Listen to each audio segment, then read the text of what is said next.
Okay, so yeah, speaking briefly a bit more about the blood thing, I'm just going to lead in with the relevant motivation aspect here. About 3 years ago, I had a heart attack, and this came as a bit of a surprise, as it tends to, and it went about as well as having a heart attack could, in the sense that A, I'm still alive, and B, my heart is still working.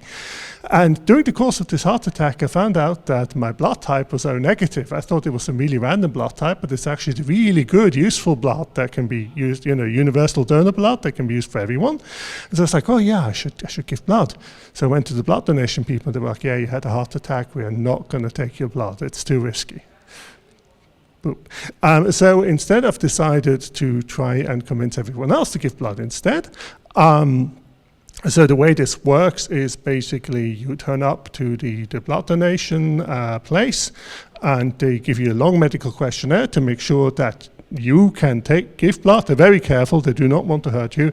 And then they suck out some of your blood and give you a sandwich. And the thing is, this is you know how...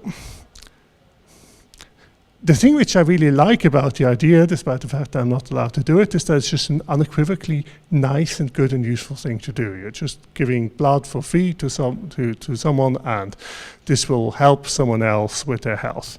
From a pseudo-selfish point of view, it's a really convenient way of making yourself feel good about yourself. I'm a good person. So anyway, if you want to feel like you're a good person, on May 21st, which is just the same day as the pub quiz, there's going to be an opportunity here locally in Oerlikon to give blood in the afternoon. You can find out more info about there on blutspenderzürich.ch, and if you're interested, you just need to register beforehand online. It's not a walk-in thing, you do need to register beforehand. So if you're interested, if you need more information, you can also come and ask me afterwards. And that's all. I'm not a vampire, honest. I'm not doing this just to sate my lust for the red fluid. Okay, so that was the basic info. I guess often I do a news section here as well. I kind of forgot to set that up. Relevant news is everyone keeps on pivoting to AI. Microsoft keeps on firing people, and Kickstarter have just announced new and excitingly restrictive conditions on what you're allowed to kickstart. Apparently because Stripe got annoyed about Kickstarters for sex toys, so you can't do that anymore now. In fact, they did a bunch of rules, and in a classic manner, they technically banned all media that involved non-consensual acts. Any non-consensual acts, which means technically speaking, anything violent where you hurt someone and they didn't want to be hurt, also falls under that. So it's a very moral stance. Of course, they didn't mean that. They just wrote it like that. But hey, things are going great. Okay, so I'm now going to switch to the actual talks I'm going to be giving this evening.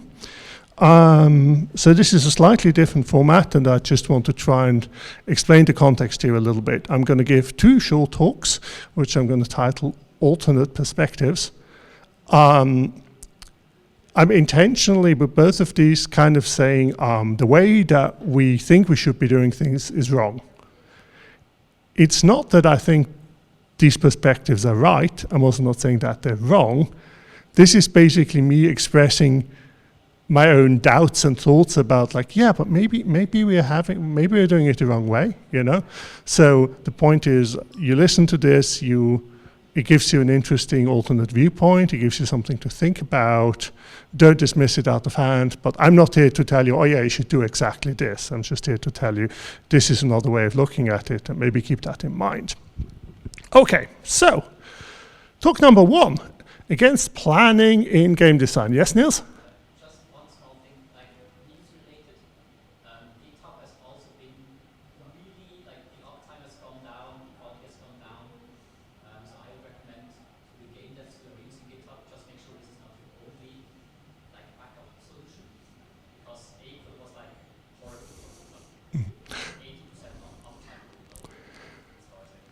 Thank you. Yeah, so just to repeat that for the recording, microphone, whatever, the GitHub's reliability has become disastrously bad, and so you should not be relying on GitHub to store like the only copy of your work. You should be having some separate backup as well, because you know how they say like, oh yeah, you should have 6 nines of uptime. They don't have 0 nines of uptime. They have like 80% uptime. So great stuff.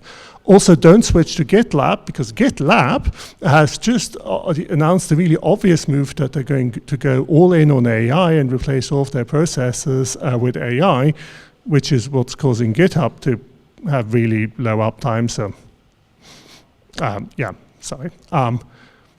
you can just set up your own Git repo, your own Git server. I don't know. Just print out your code on like archival paper. Papyrus maybe. Lambskin I think is pretty durable. Something like that. Okay, thank you. So against planning in game design. So what do I mean by this? So back in the very olden days when computer games first started being a thing, what you had these early computers, and you had people trying to figure out how can we make games with this, and they were kind of experimenting, what is this hardware even capable of? And so they weren't necessarily designing some kind of endpoint of I want to make a game with these features or something like this, because they were super constrained on what could the hardware even do for them. They were like, I want to make a game about a spaceman or about a piece of cheese that can jump or whatever. But beyond that, they kind of tried to figure out what can we do. And so they tended to start out with some core mechanic and then kind of go from there, figure out what can we do, what's called to add, and so on. And so you get a lot of really famous games which frankly have really incoherent themes, like Donkey Kong. I mean, what's whatever, but actually are lots of fun and are very classic. And this is sometimes described as cowboy coding. So like you don't have a development methodology, you don't have a plan, you just sit down and you write code. And then, as games became more of a thing and became more professionalized and became more commercialized, people were like, yeah, okay, maybe we should have some idea of what we're doing here. We need to be able to somewhat predictably produce games. We want to make bigger games. The hardware has become a lot more advanced. So we want to do game design as a discipline, right? And so we're designing a game, we're not just sort of putting one together. We're planning a set of mechanics, we're planning a set of experiences that we want the player to have. We want the whole thing to be cohesive and well-rounded, etc., etc. And of course, this led to some really obvious successes like, 500-page design documents that no one would ever read and that would instantly go out of sync with the game design from the first line of code. And we know that that's not the thing to do. I don't think anyone does that these days. But still, I am arguing against even what you would consider normal and sensible amounts of game design. I think it's bad. There's a very specific reason why I think it's bad. When people play a game, right, they need to learn how to play the game. You don't, unless it's a really super simple game, you don't just explain the rules to the player and then they understand the whole game and they start playing it. You have to introduce rules, mechanics, experiences step by step. And in my experience as a gamer, as a game developer, as someone who's spent quite a lot of time analyzing games, going through Steam Next Fest, rating games for events and so on, one of the biggest reasons why games just fail is that people bounce off them. They're like, oh, this sounds cool, and they start playing it, and then they're like, this is not a fun experience, it's just annoying and horrible. And so what's really important, is this on-ramp. How do you actually get from having no idea to actually playing the game? And what this means is that you're not just designing a game, you're actually designing a series of games. You have the final state of the game with all the bells and whistles, and you have a series of subsets of these games the player goes through, and each of these has to be fun as well, because the player is also playing those and also has to have fun. And if there's a fun gap, where like your game with half the mechanics isn't fun, people are never going to experience the game with the full mechanics because they're never going to get there. So you have to be able to get step by step through all of these games, where each more complicated version is fun and is understandable from the previous version. And the thing is that just because you can design an endpoint in your game design that's really great and fun and amazing and so on, doesn't guarantee that you can construct these in-between points. There are basically unreachable peaks of really cool gameplay which just don't have a path to it. And you can construct this beautiful peak and no one can actually get there. And that's kind of what I mean, that there's a peril of game design, that you just sit there and you design this really beautiful concept and people can't get there. Little diversion which will become clear in a moment why I am talking about this. So I don't know if any of you are novelists or frustrated novelists or creative writers in some other way. In creative writing, there's these two terms called plotting and pantsing. Plotting, in the most extreme sense, is really that you recursively add more detail to your idea. You start out with the basic concept of your plot, and then you subdivide it into chapters, and you divide the chapters into scenes, and then you write out each of the things that has to happen in the scenes, and you just keep on recursively adding more detail until you've basically got all the sentences. Then you put the sentences together, and you're like, novel is done. Pantsing, the opposite extreme, you start out with some kind of starting scenario and with some characters, and these characters have some characteristics and some aims or something, and you have no idea where this is going.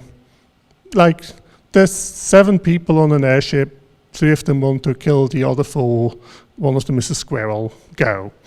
And you just sort of simulate, you basically fantasize about what these characters are going to do, and you write down what happens, and you don't really know where that's going to take you. Both of these approaches work. There are famous, very successful writers who do the one or the other. A lot of writers do something in between, but both of these approaches can really work. The advantage of plotting tends to be that you can write these very clever books. The advantage of pantsing tends to be that they can have a lot of forwards momentum and dynamism. They can be very character-driven and so on and so on. People don't just do things because the plot demands it, but because it seemed like a good idea at the time. So applying this to game design, I'm arguing here for pantsing in game development as an alternate approach.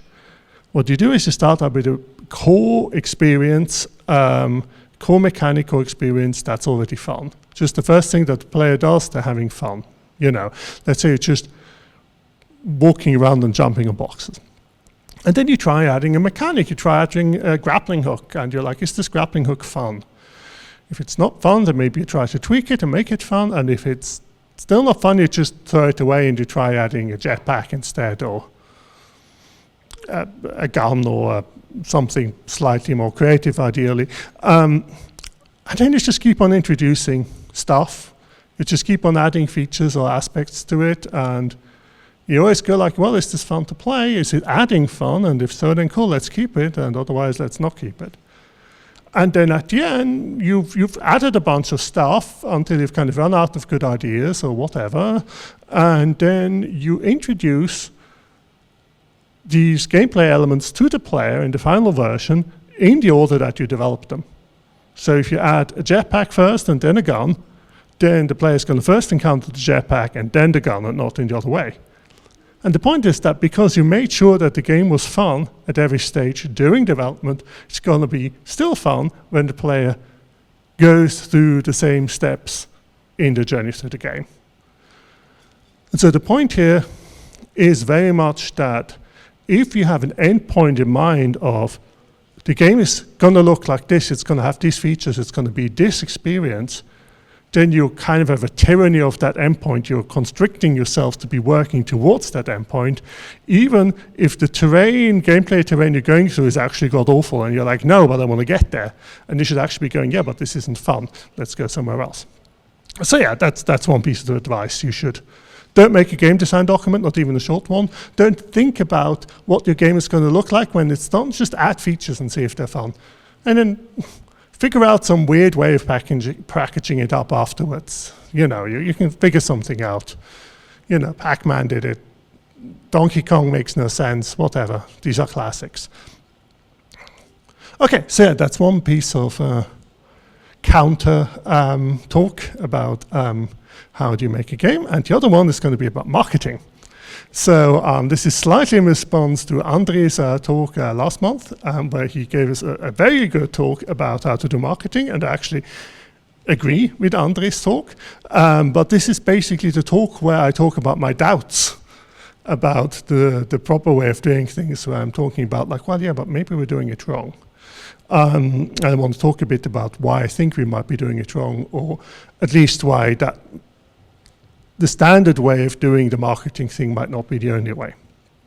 Okay, so I'm going to describe sort of what we currently consider to be broadly best practice, and this is going to be very short, there's a lot of details, but broadly speaking, what we tell people here at the Hub as well is make small games, don't make your 15-year opus, make something that takes a year or two to make, because game success is sort of random. You can't, obviously you have to make a good game, but even so, good games can still fail, and so the more lottery tickets you get at the game lottery, the higher the chances that you're gonna, that one of them's gonna be successful. And of course, you need to check very quickly, does this have traction? Does this have immediate interest? Are people gonna buy this thing straight off the bat? Can they see instantly what's cool about it? If they see a screenshot, are they gonna go for it? And so you validate as early as possible. We're going to have this whole,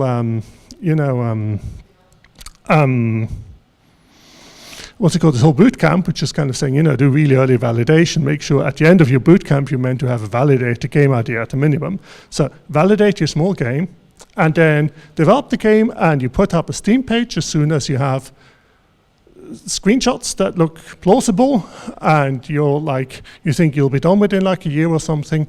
You collect as many wish lists as humanly possible. I mean, the wish list thing now is really getting ridiculous, and people have been so fixated on getting wish lists for so many years now. And it used to be like, yeah, you should get 7,000 wish lists, and that this is nonsense. 7,000 wish lists gets you nothing, because nowadays, we've gotten so good at figuring out how to optimize for wish lists at the expense of people actually buying the game, if you have 7,000 really high quality wish lists, then maybe, but really you can have really low quality wish lists that don't convert. But still people are super fixated right now in the indie space on you got to get enough wish lists. And then you release the game, and broadly speaking, you take the sales in the first week or in the first month, and you multiply it with some factor. I actually have no idea what the factor is, but it's some magic number, and that predicts your lifetime sales, right? You can basically, after a week or after a month, I'm going to make this amount of money to within a reasonable error margin. And that means if you got lucky, if your lottery ticket came in, then obviously you stick with it, you keep on updating it, you maybe do some DLC, you do whatever to, keep on earning as much money from this as humanly possible, because, hey, it's making money. And otherwise you kind of move on quickly and cut your losses. So you make sure that it's not obviously buggy, and then you do a nice schedule of discounts to try and get as much money out of it as possible, but you're not going to keep on investing effort into it. This is sort of the standard thing. You have these lottery tickets and you try to win. I actually kind of tried to do this. I tried to do this with Airships Lost Flotilla, and it was not a winning lottery ticket. It didn't do terribly, but it didn't make its investment back in the slightest. And now I'm sadly very much in the move on part of the thing. The game works. The game is pretty much bug-free. The game is fun. I'm not going to add new content because like 1 or 2 people buy this thing a day. That's not, worth the effort adding new content. Sorry. So, okay. But speaking still about myself, the game that made me a lot of money, Airships Conquer the Skies, didn't do any of this stuff. I sort of accidentally verified that it had traction, sort of, kinda. Well, I pretty much just picked a game which I thought would be fun to make. Not even so much that I was thinking about, will people want to play it? It was much just like, would it be fun to develop? And then I released after like 6 months on itch.io, and they sold like 30 copies in the first month. And then like a year later, so already 1.5 years in, I released it on Steam, and I sold 1,000 copies in the first month. And now you should be able to use that magic multiplier and you should come up with it selling a few thousand copies lifetime. No, it didn't. It sold more than 200,000 copies. Oops. So sometimes this math doesn't quite work, because what I did was that I kept on developing it for another decade, and I slowly built up a user base, I slowly built up a community, I made sure that the reviews were really high, I really interacted with people, and so on and so on. I built this up. So I didn't do this game plan and it actually worked. It didn't work fantastically. I'm sadly not super duper rich, but it worked well enough that I can pay my bills, which is already pretty amazing for indie game development. So yeah, the point is I did almost none of these things. So do we need to re-examine our assumptions? Because yeah, we're like, yeah, smaller games means that if one of them fails, that, you know, then we don't have so much downside. We've only like used half a year or a year of our life or something. Yeah, but there's so many small games who are also competing in a much more crowded market. So what are the odds of success with a small game versus of like a medium-sized game? If they're so much worse than a medium-sized one, then you're better off making one medium-sized one than 3 small ones. And this is also based sort of on this idea that your game is either successful or not successful. In practice, there are degrees of success. You know, you sell 10,000 copies and you're like, yeah, that's cool, that's nice. You sell 100,000, you're like, yeah, that's cool, that's nice. You sell 1 million, you're like, wow, that's really cool. But there's also indie games that sell 2 million, 10 million copies. So in a sense, it's not as easy to say your game is either successful or not. Your game can be quasi-successful but still lose money. So yeah. And the big question here is kind of, one of the big questions is it true that you basically release your game and that decides its fate?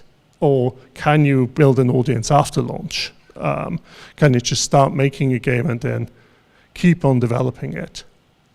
And the big question for that, I do not have an answer, is, well, okay, we have one data point that this worked for me. We have a few other data points. There's some fairly famous games which people labored in obscurity for a long time and it eventually worked. There's like Dwarf Fortress, which was like a weird niche game for like 10 years and now is actually really commercially successful. There's, for example, Among Us, which got released and just no one cared, and in like a year or two after release, it suddenly got really big. So these second acts can happen, but how likely are they? And the problem is, yeah, okay, I made this work with airships, I made this work 10 years ago. Just because a particular marketing strategy worked if you start in 2013 doesn't mean it works if you start in 2026. And maybe nowadays, because there is so much competition, and because, for example, early access as a concept has just been completely hollowed out. You know, you put a game into early access, and people expect release-level quality, and maybe just like the last third of the game not being quite done. And you know, early access could really mean like I made something out of shoestring. So I don't know if it's still true. But we do at least have some contemporary examples that, yeah, just keep on buying lottery tickets and hope that one of them is going to be a success isn't the only model towards success. And it might be the wrong model for the game you're trying to make or for the way that you like to work. So yeah, that's it. Those are 2 talks on my personal doubts about how we do things. I hope they were interesting and thought-provoking, if nothing else. And I think that's it. If people have questions now that they would like to have recorded by the staring eye of the video, then they can do this. If they just want to chat to me afterwards, that's fine too. I'll stick around for a bit. We can have some more drinks. And yeah, that's all. Thank you.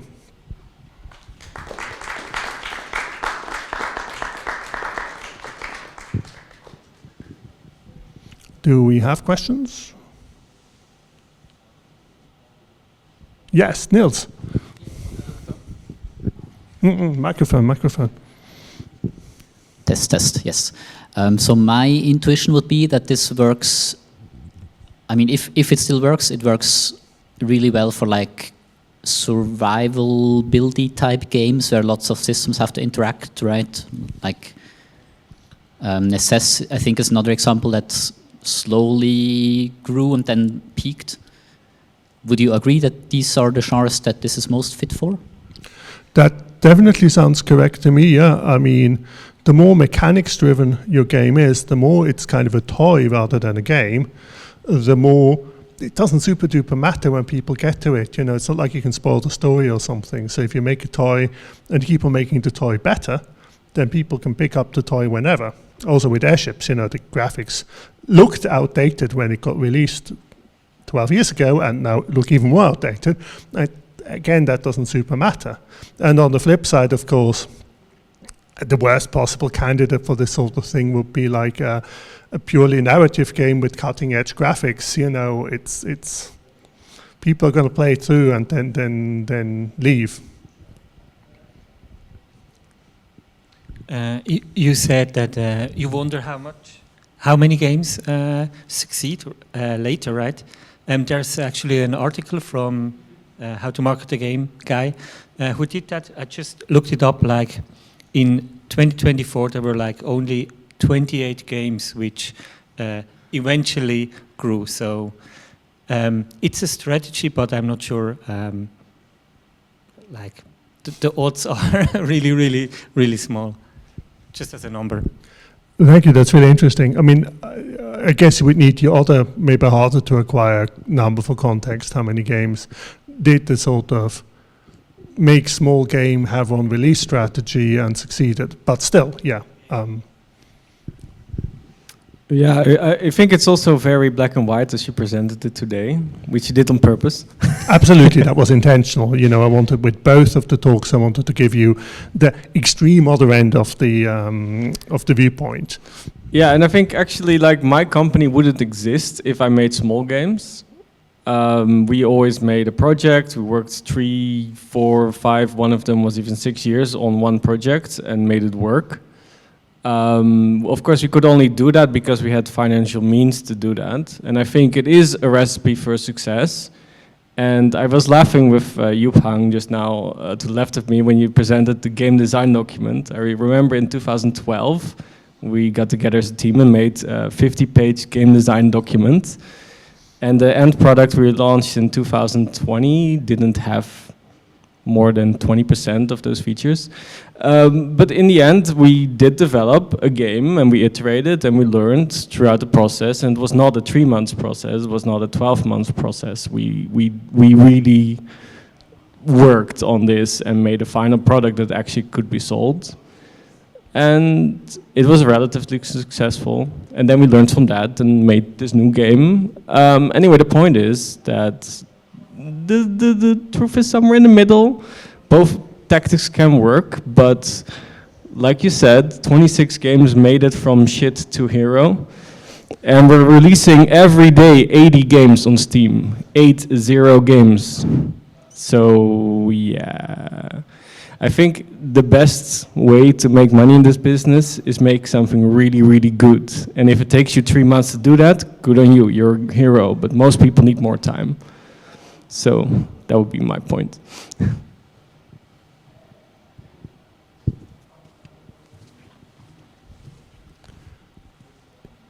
Okay, yeah, I mean, fundamentally I agree. I mean, the thing which I think you spend a lot of time worrying about is this fear of that your game is going to be a hidden gem that just completely fails to gain visibility. And again, like I've spent a neurotic amount of time on like Steam Next Fest trying to find hidden gems, and this might sound a bit weirdly bootleggy to Valve or something, but no, in general, this just doesn't happen. The games that actually become commercially successful, you can see why they were successful, and the games that just sink without a trace, you can see why that happens. I don't generally see that many hidden gems. You know, really well and truly, this should have been amazing, and no one bought it. So, yeah, you should think about marketing, but you can also panic about it too much. You should also make a good game. Make the game that you think you want to make, that you think that you're going to be good at making. Yes. You said like conquer the skies worked with this strategy. I mean, it's a bit in a like 10 years ago, right? But there are like I wonder if like the like if you make super niche games, like nerdy games, I would argue Airships is more on the nerdy side, if you would agree with that.